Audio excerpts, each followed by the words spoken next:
దేవునికి స్తోత్రములు. మీ అందరికీ నా వందనములు. ఈరోజు దేవుని వాగ్దానము. మేలుతో నీ హృదయంను తృప్తిపరచుచున్నాడు. కీర్తనల గ్రంథము 103 అధ్యాయం 5వ వచనము. మన ప్రభువును మన రక్షకుడైన మన యేసయ్య మేలుతో మన హృదయంను తృప్తిపరచుచున్నాడు.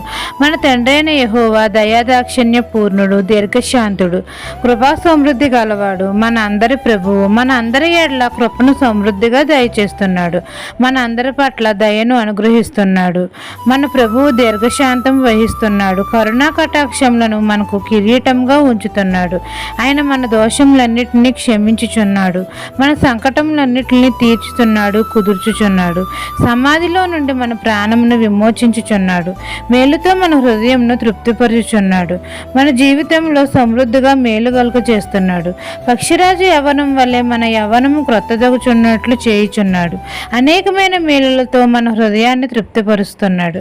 ఈ దిన వాగ్దానం మీ నా జీవితంలో నెరవేరాలని కోరుకుంటూ దేవుని సువార్త పరిచర్యలో మీ సహోదరి.